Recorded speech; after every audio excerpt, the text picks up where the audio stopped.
Chancellor, all yours. Good afternoon.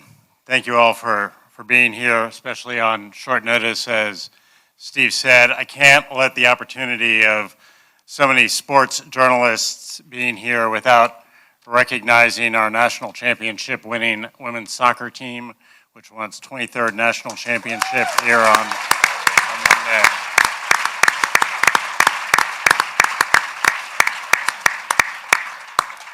Indeed.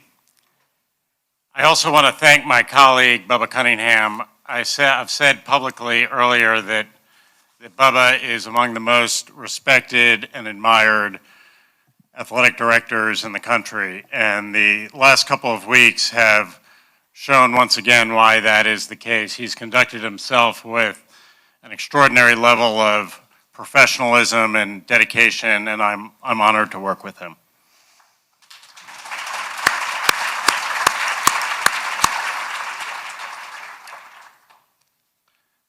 So it's always a great day to be a Tar Heel, but today is an especially great day to be a Tar Heel.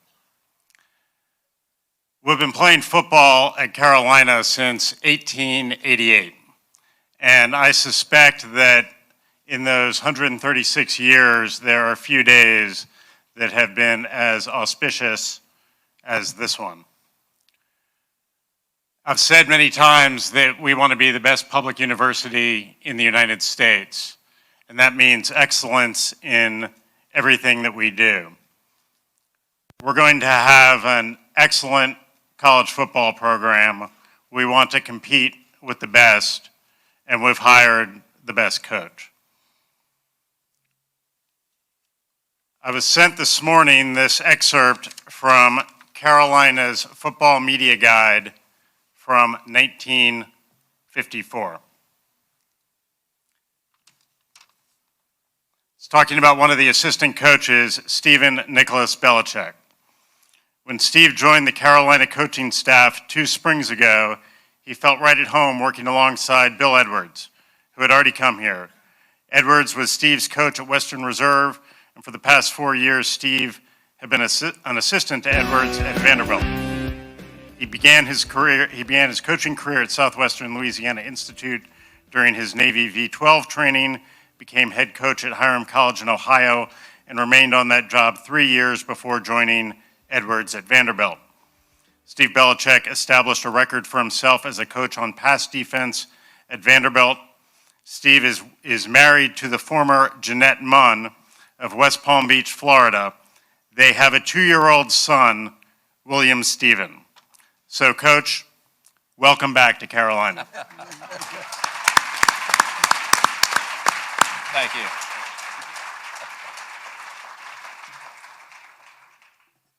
Thank you very much, Chancellor. Really appreciate the kind words. And in the immortal words of Yogi Berra, the future ain't what it used to be. And we are embarking on an entirely new football operation, and we can't wait to have Coach Belichick leading the charge for us. Over the last 4 or 5 years, anytime there's been a search anywhere in the country, they thought the first 2 people you should call are Brad Stevens and Jay Wright, so that's who I called first. I didn't think either one of them were interested, but then we said, all right, how big can our list be and who should be on it? And we are here today to celebrate an incredible day for Carolina athletics and having Coach Belichick join us at the university. We are known as the University of National Champions, and we have a Super Bowl champion coach who's here to lead the program. With him today is also Michael Lombardi, former general manager in the NFL, and the future of college athletics is changing, and we want to be in the forefront of that. Coach Belichick has demonstrated his passion for teaching, for coaching, and for lifelong learning, and he is an absolute perfect fit for us at this time in the history of the university and the history of college sports. Please welcome the new head football coach at the University of North Carolina, Coach Bill Belichick.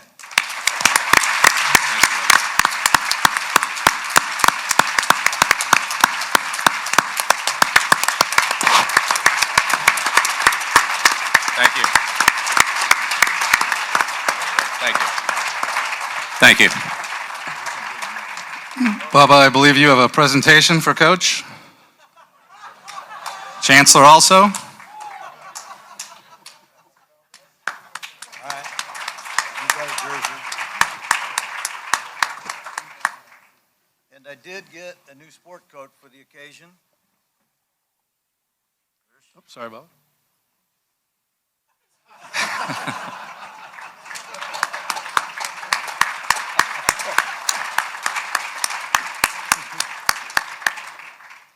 Well, Chancellor, thank you for the sweatshirt, but the truth of the matter is, I already have one.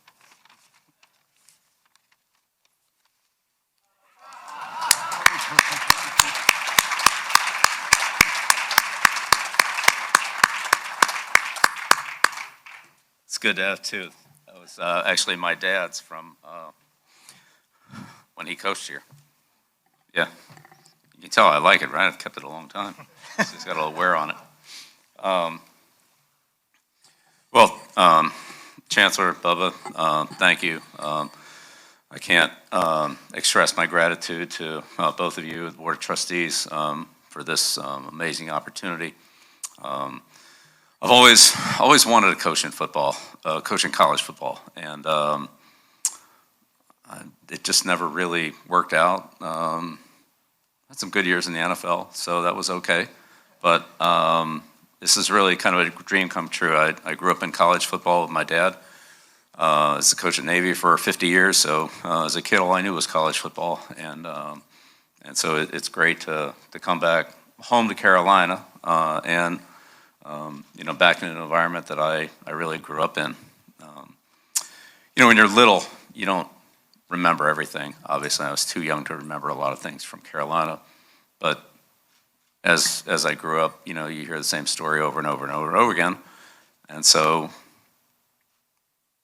one story I always heard was Billy's first words were, "Beat Duke."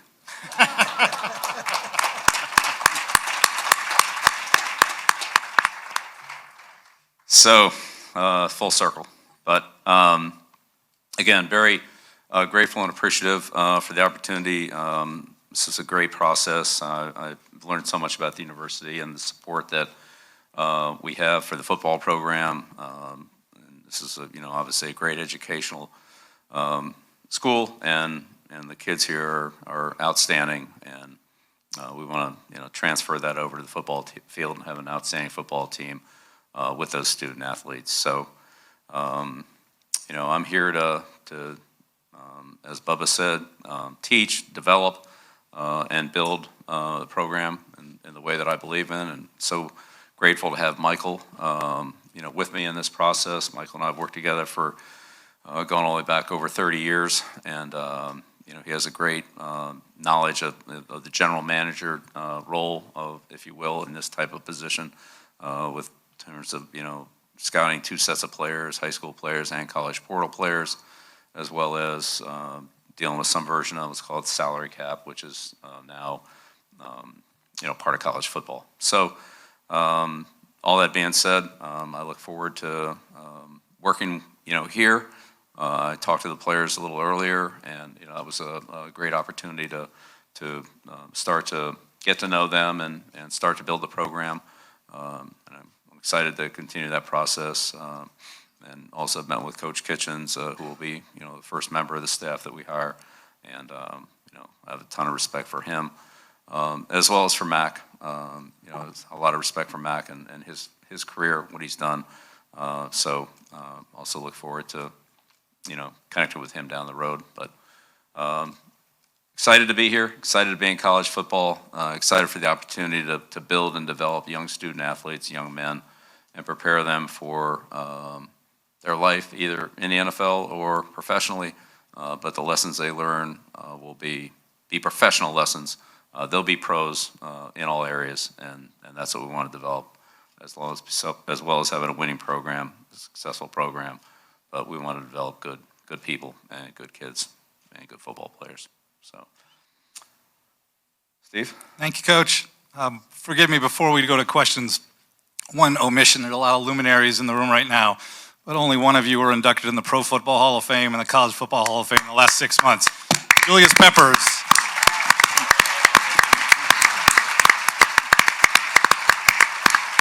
Congrats, Pep. Okay, again, please, if you would identify yourself and your affiliation quickly. Let's get through the questions quickly so we can get to as many people as possible. Hold your hands right now because I've got 7 assigned already. We're going to start over here on the right-hand side. Aaron Beard with the AP. I've already done that part. Go ahead, Aaron. Hi, Coach. When you were studying college football in the last year and examining, so much more has come into professionalism in the model, whether it's NIL, portal, revenue sharing coming up. How many parallels did you see to what the experience you've had at the pros, and do you envision it sort of being like a mini NFL team in that regard? Yeah, thanks, Aaron. I do think there are a lot of parallels. There's certainly some differences, but there are some parallels, and I think that's the reason for the general structure of Michael as a general manager and myself as a coach, and working together collaboratively like we have done in a professional organization. So. Yeah, I do think there's some parallels. There's differences for sure, but yes. Right next to him, Brennan. I'm sorry, Coach, go ahead. Hey, Bill, Brendan Marks from The Athletic. At what point in this process did you decide or know that you wanted to become the next head coach here? Was there a singular moment when that happened? And can you elaborate on the investment that North Carolina and your conversations with the Chancellor and Bubba made to make you feel comfortable taking the role? Yeah, I mean, it was, we went through a process, but it was great. Every step of the way was great. The support was tremendous. All the things that I feel are important to having a successful program, Bubba and Chancellor Roberts reaffirmed, and I think they've made a great commitment to this program. Obviously, we have a great university, and I'd say along the way, as kind of things got out, if you will, the amount of support that I got from Carolina grads, people that are connected with this university was really overwhelming. And not that I'm any social media expert, because I'm not, but there was an awful lot of positive feedback from my face and stuff like that, and it was great.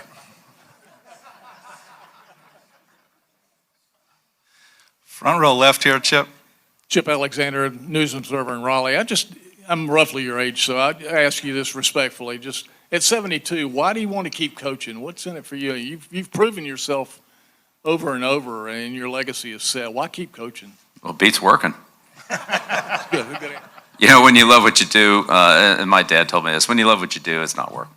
I love what I do. I love coaching. I love the interaction with the players. I love building a team, working with the assistants, game planning, the game itself, which, there's some good ones, there's some bad ones, but they're all learning experience, and working with, young kids who, with the energy, enthusiasm to want to be good, to want to be successful. It's great every day to wake up and come into that environment. Thank you. Okay, we got Andrew, then Michael. Hey, Coach, Andrew Jones, Tar Heel Illustrated. A lot of talk's been made about the difference, how college football is a lot more like the NFL, like what you were talking a few minutes ago with finances. What about scheme? How much can you take from the intricacies of the scheme you use with the Patriots to college when you don't have as much time with the college kids? Yeah, that's a great question, Andrew. I think in some respects you have more time than with college kids. Not as much meeting time, but more practice time, certainly more opportunities to practice in pads and work on fundamentals and things like that. So, it's a trade-off, but, in the end, scheme-wise, I want to be versatile and take advantage of the personnel that we have. And so I've always coached that way. I don't want to just, run one front and run 4 or 5 plays, and that I just don't believe in that. I believe in attacking the defense, in defending what the offense does well, and that takes some versatility. All two teams aren't the same, and I think you have to play them differently from week to week. So that's what we'll do, and we'll use our personnel the best we can to do that. But we'll have a versatile and a system that will incorporate any good player. If we have a good player, I've never told Michael, hey, that's a good player, we can't use him. Give us a good player, and our scheme we'll find a way to work that player into the scheme. Michael, then Adam, over here on the left, Coach.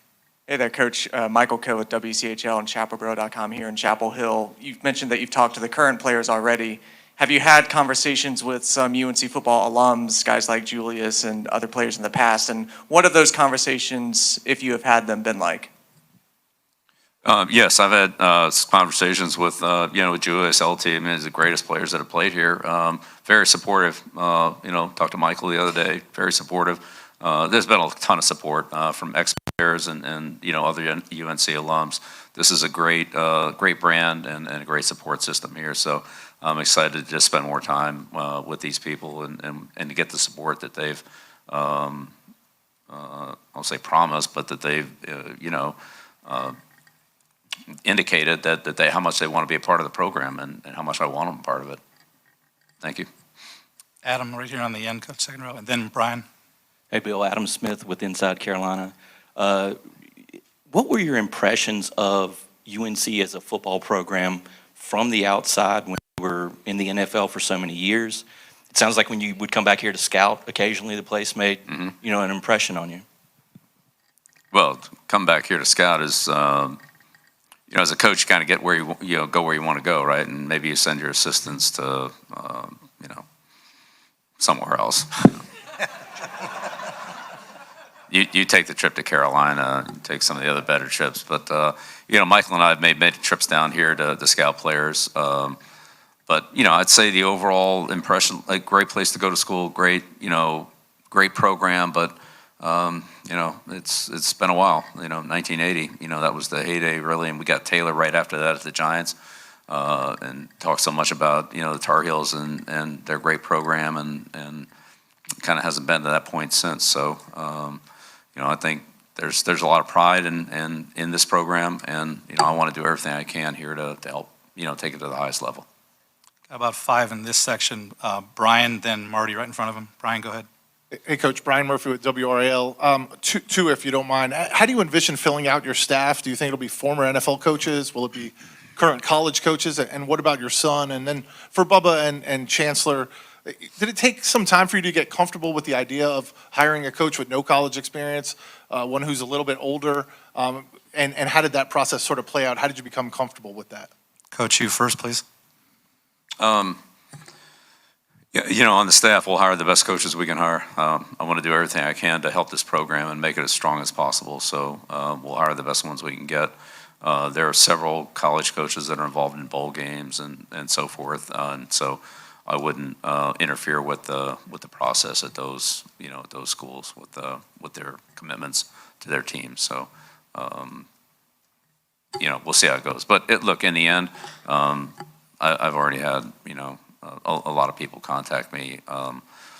There'll certainly be a strong presence of NFL people on the staff. I think that's a certainty, and not only in the staff but in the training area. But at the same time, I'm looking for the best people we can get for Carolina, and that fit I think is a little different than what an NFL team would have. But we'll see.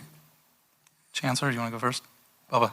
I kind of got over the hump on the collegiate head coaching experience with Damon Nahas and Aaron Matson.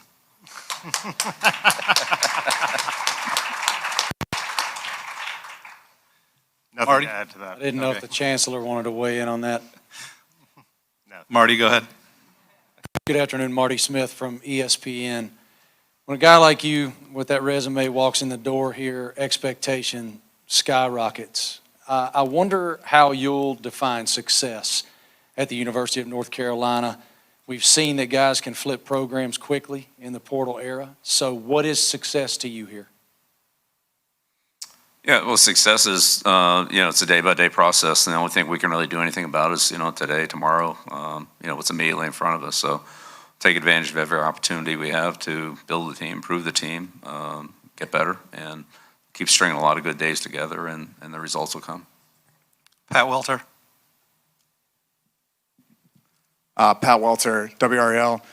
Bill, what do you say to people that fear that if you do succeed here, that you might leave for the NFL again in a year or two? I didn't come here to leave.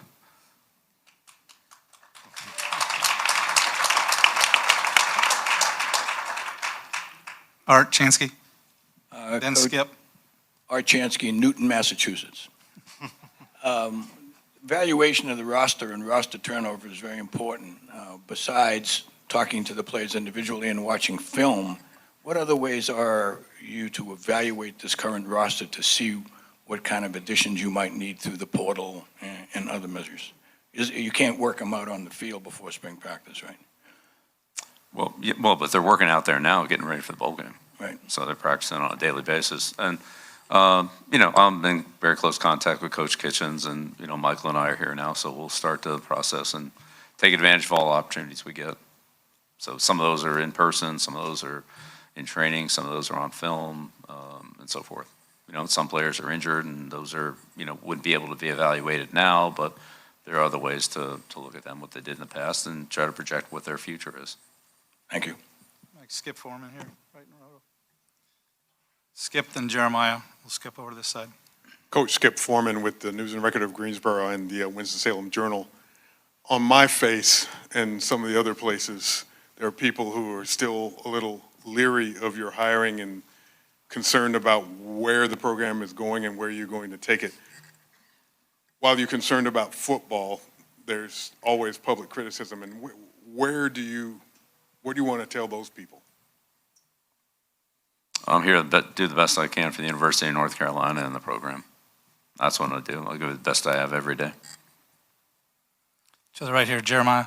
Yeah, Jeremiah Holloway with Inside Carolina. Bill, one thing that you mentioned was you're looking forward to teaching and developing, a lot of the, the younger players here at UNC. Obviously, when you were in the professional realm, players, a little older, got families, things like that. What do you kind of envision and what excites you about the differences of working with, kind of those younger 19, 20-year-olds as compared to, working with some of the, older guys like you did in the NFL? Right. Well, again, in the NFL, it's a combination of a lot of things. But if you look at the players we had in the NFL, Tom Brady was a fourth-string quarterback his rookie year. He didn't exactly come in as, with any play time at all. Gronkowski, he didn't do too much his rookie year. Julian Edelman played quarterback in college. Then he was a wide receiver. Then he was a punt returner. So developing players is something that Michael and I believe strongly in, and we'll support that with the staff and we'll support that with the program. There's a lot of opportunity and room for growth for all players, whether 19, 20, or honestly 22, 23. Now, look, there's a certain point in their NFL career where they kind of level off, and maybe it's a little, maintaining that is really where they're at. But there's so much growth in players, and again, I just think there's a little more time to do it here at the college level, and I'm excited about that opportunity. So, if I've already called on you and asked one, I'm not going to come back to you until I've gotten everybody through, so you can save your arms. Joey, then Mitchell. Coach Joey Powell, Inside Carolina.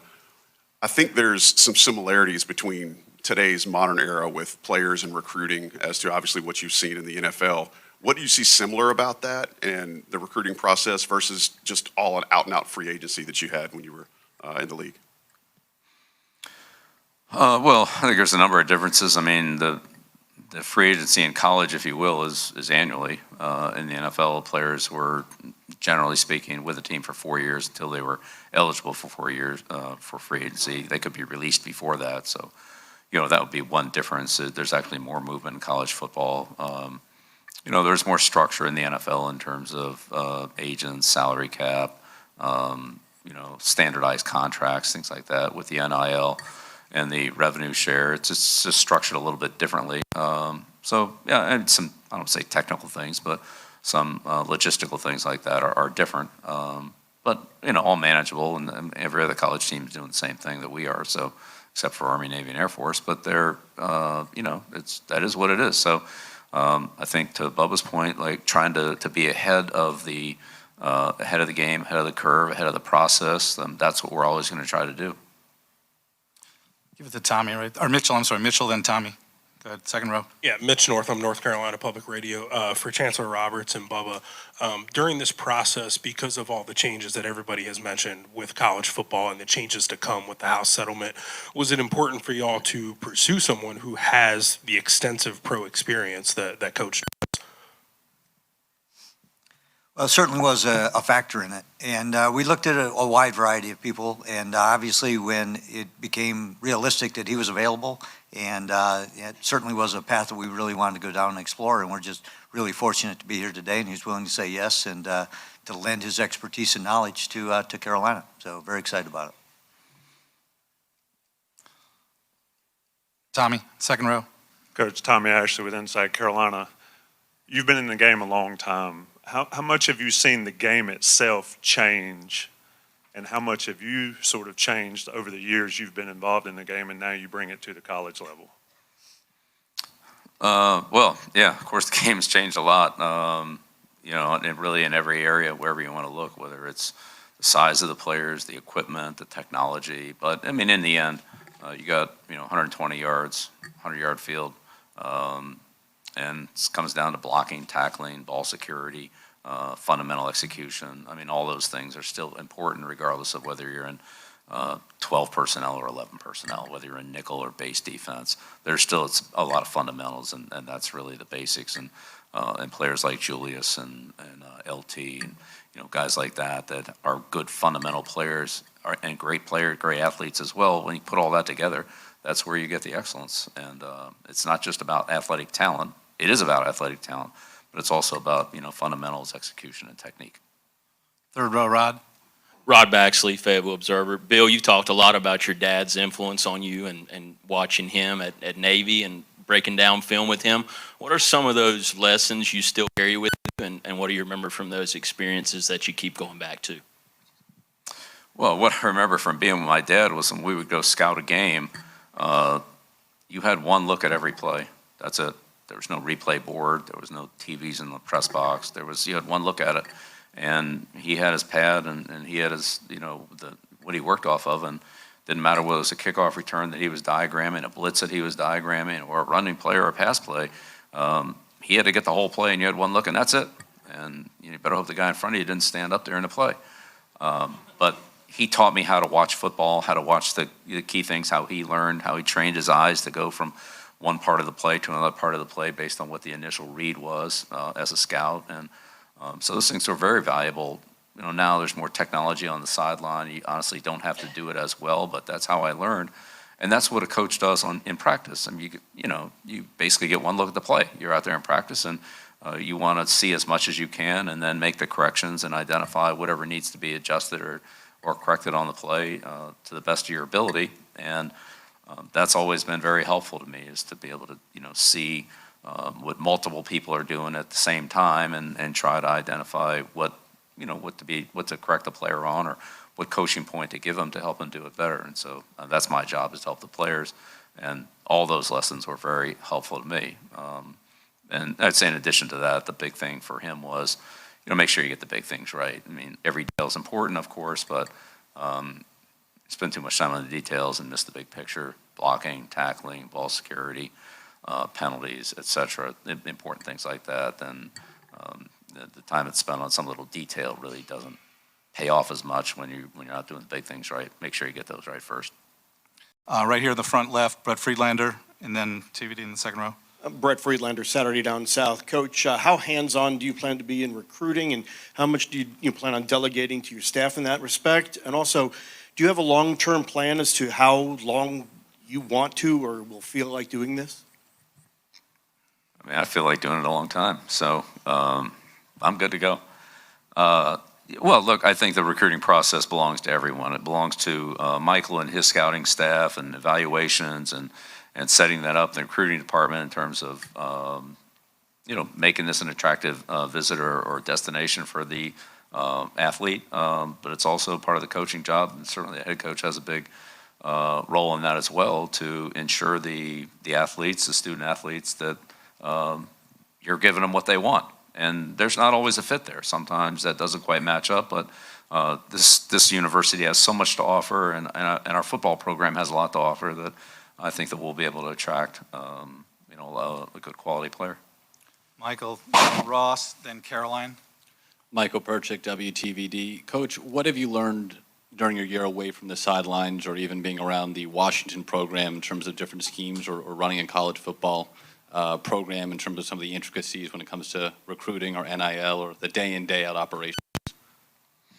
Yeah, well, first of all, learned it's a lot of fun being in the media. That's not bad.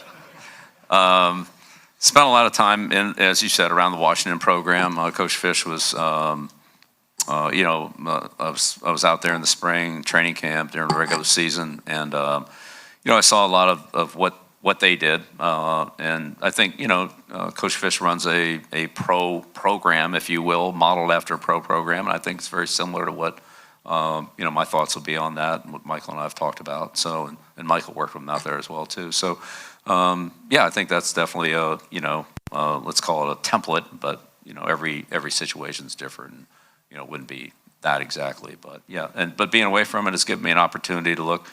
I never really watched college football much during the college season. I watched it very much in the spring, looking at draft prospects and so forth. So this year I had a much better chance to follow the college game, go to college games, see the college experience on campus, which I did that several times. It was awesome. Go to several high school games, which other than watch my kids play, it wasn't something that I had much of an opportunity to do. So I think I have a better overall perspective of just the game of football and certainly the fan interest in football. I think sometimes when you're just locked into coaching your team, you're not as aware of what the external excitement and energy and feelings are. And now that became much more evident to me. And I think it's great. It's, most popular sport by far, and I can see why. Everybody's into it. The world just, a lot of it, not all of it, a lot of it is revolves around football. Folks, I've got 6 more written down, so don't raise your hand at this point. We'll see how we get through. Ross, then Caroline, Andrea, and Chris in the back. Go ahead, Ross. Ross Martin, CBS Sports, 24/7 Sports, and the Big Hitters Only podcast. Did you talk to Coach Nick Saban, and if so, what questions did you have for him? What advice did you seek from him? And what kind of stuff did he tell you to get prepared for the college game? Yeah, Coach Saban and I have a long friendship and relationship. I have all the respect in the world. Love Coach Saban. In all honesty, I would just keep our conversations private. I don't think, really those are to be shared publicly. I appreciate the question, but there's nobody I respect more than Coach Saban. And he's been a great friend for 40 years. Right in front of you on the aisle, Coach Caroline. Caroline Wills from the Daily Tar Heel. First for Bill. You mentioned wanting UNC football to become a pro-like program. What are the first 2 steps of that? What are the points of emphasis for that? And then for Bubba, what was your first reaction when you heard that Bill was a candidate? Coach? Well, yes, in terms of when I say a pro program, I would say, through my experience, what we did in terms of training, developing players, running pro systems, pro techniques, so that when the players leave here, this isn't going from the wishbone to a pro offense, that it will be, similar terminology, similar techniques and fundamentals, similar training, similar preparation techniques that have been very successful for me through the years that I know that other NFL teams are using. Whether other college teams are using them or not, I mean, some are, some aren't, but I just know that these will prepare the players, for that. So I'm not, and then from the general manager, head coach model, again, it's a similar type of situation. We're evaluating high school kids and college transfer portal players. NFL teams are evaluating college players and NFL free agent players. So again, there are some similarities, that's all. I'm not saying it's identical. In the back left, Andrea, then Chris. Andrea Adelson with ESPN.com. You mentioned that it had been a dream of yours to coach in college. The first part of the question is, when during this last year did you start thinking, yes, I definitely want to coach college? And then the second part is, Carolina hasn't won an ACC title since 1980. What, during your conversations with the folks here, gave you the hope, optimism, belief that you could get this program to winning championships again? Well, the support from the chancellor, Bubba, board of trustees, the alumni, I mean, all the people I've talked to, there's tremendous support here. I believe we're going to run a good program and have a good team. So we'll see where all that goes. Yeah, look, we drafted LT in 1981 after the 1980 season, and we talked about all the success that they had, especially, defensively with, Buddy Curry and Donnell Thompson. I mean, all those guys, Paul Davis, and all those guys on the team, and those are great teams. So, ton of respect for what what's been done here at Carolina. And certainly that 1980 team gave up 120 points on defense. I mean, it's pretty good, and half of them were at Oklahoma. So other than that, really good. But I'm not making any predictions. I'm just saying I'm going to come in here and do the best I can with a great school. We're going to have a great program. We'll see where those results take us. In the very back, and then Chris. Coach Kevin Conley with Fox 8 in Greensboro, North Carolina. Do you envision yourself going into living rooms of prospective high school players and kids that you are recruiting, or will you leave that to other people? Yeah, no, I would love to do that. There are only so many opportunities for a college head coach to do that based on the compliance rules. So when those opportunities are there, and if that it was in fact the best thing to do in that process, I'm absolutely in on it. I think the majority of the head coaching recruiting will be done on campus. But look, those rules might change and so forth. So whatever helps our team, that's what I want to do. All right, Chris. Hi, Coach. Chris Lee from WRL, right here. Yeah, wanted to expound on the recruiting question as well. Are you looking to possibly win the state of North Carolina as far as the best recruits from the state, surrounding states like Virginia and South Carolina, or are you looking to cast more of a wide net, and are there certain, characteristics that you're looking for in recruits specifically? Yeah, great question. Both, absolutely. We want to recruit well in-state and in this area, there's a lot of good football players in not only North Carolina, but the surrounding states. But North Carolina is a national university. This is the best public university in the country. Any kid that wants a good education, being a good football program, being a great campus, being playing a great environment, we'll recruit any kid to come here. I've been on just about every major campus in the country. There's not many nicer than North Carolina. You can't get a better education than you can at this school. So there's a lot going for it. I think they can recruit nationally. Good look, there's certain kids that don't want to leave their region. I get that, but I think we'll be able to recruit nationally. We'll certainly try to. Last three questions are Luke, David Teal, and Trayvon. On the end, on the right side, Coach. Yeah. Luke DeCock from the Raleigh News and Observer. Just curious, there were reports that you had prepared a document or organizational Bible. Were those accurate? I reserve a follow-up if the answer is... Yeah, don't believe everything you read in the papers, all right? I have no idea where that came from. I don't have a 400-page document. And to think I would just go out and hand it, come on, really. In terms of your thinking for what you did want to do with the job, at what point did you start thinking in your head, if I had a college program to run, this is what I would do? Because you obviously spent so many years in the NFL world of thinking how I would run an NFL team or organization if I were at a different one than the Patriots. At what point did college start really becoming a focus of your thinking? That's a great question. Here's what I would say. College kind of came to me this year. I didn't necessarily go and seek it out, but I had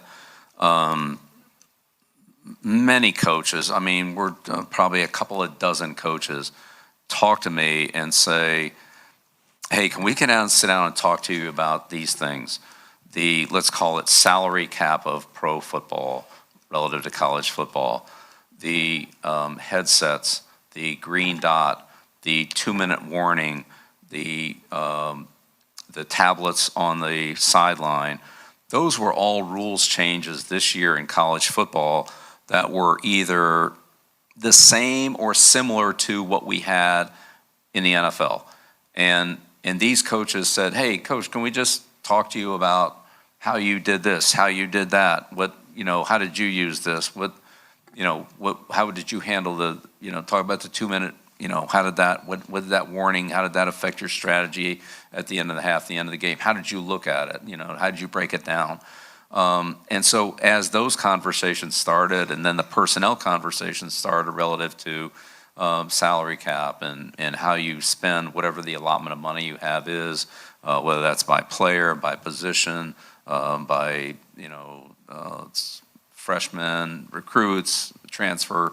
How did you look at that? And so I had multiple conversations with several coaches in this conference, within the Big Ten and Southeast Conference, and others. So, and sometimes there were coaches who were on the staff that were responsible for, let's call it situational football, for kind of organizing that, or in some cases, a person in the organization that was maybe in football, but now being moved over to the, let's call it semi-general manager type role, that wasn't familiar with that aspect of what was now invading college football, right, with the, the revenue share and the NIL. So I'd say that started to make me a lot more aware of it, because the first thing I had to do was learn about it and say, okay, well, what are you dealing with here? And then they would kind of explain, all right, well, here's our situation. Then you hear another coach at another school explain it sort of the same way, but it was different at his school for whatever reason it was, and so forth, on and on and on. So in the end, long answer to a short question here, sorry.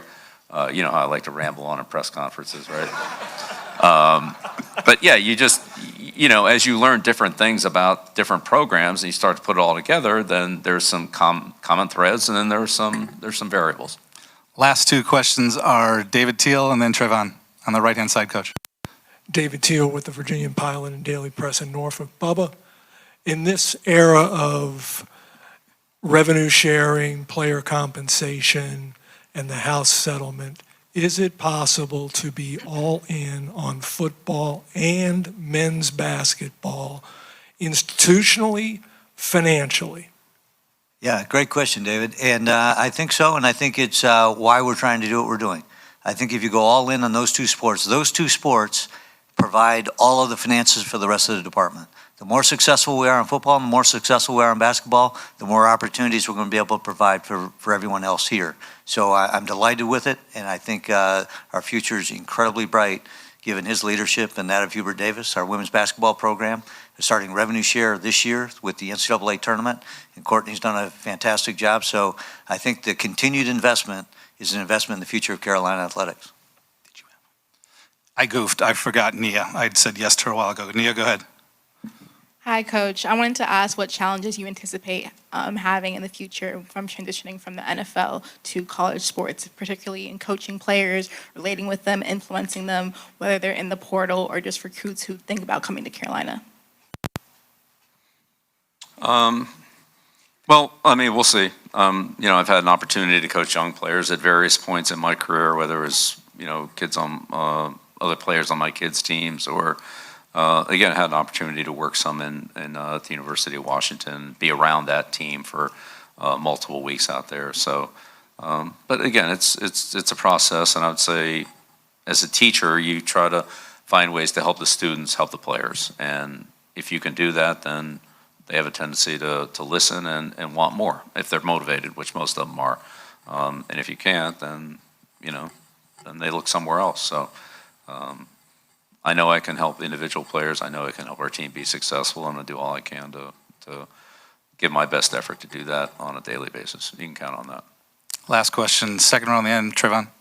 Trayvon Miles, ABC 11. Coach, your ties to this university are well documented. You brought your dad's hoodie. There's a picture of you in Kenan Stadium as a youngster floating around here. You mentioned that college came to you. How important was it that it was this university and your ties to it, whether it be in the past or your father's ties, as opposed to a traditional powerhouse football program? It was most important. It was most important. All the things that the University of North Carolina stands for, the academics, the cultural, the research, just the whole, everything it stands for, both athletically, which has been tremendously successful in all sports. I spent quite a bit of time with Coach Petramalo, with Coach Bresci in the lacrosse program, and many of their players as well. I've spoken with them, so it's been really kind of a connection to this school, but everything that it stands for, on the field, off the field, and really the destination that Carolina is for really so many student athletes. There's so much opportunity here. I'm honored to have an opportunity and thrilled to be a part of it. Appreciate it. Coach Belichick, thank you very much. That concludes our press conference. Thanks, everybody. Great questions. Appreciate everybody understanding. Get as many as we can. Bubba, thank you. Have a good day, everybody. Happy holidays.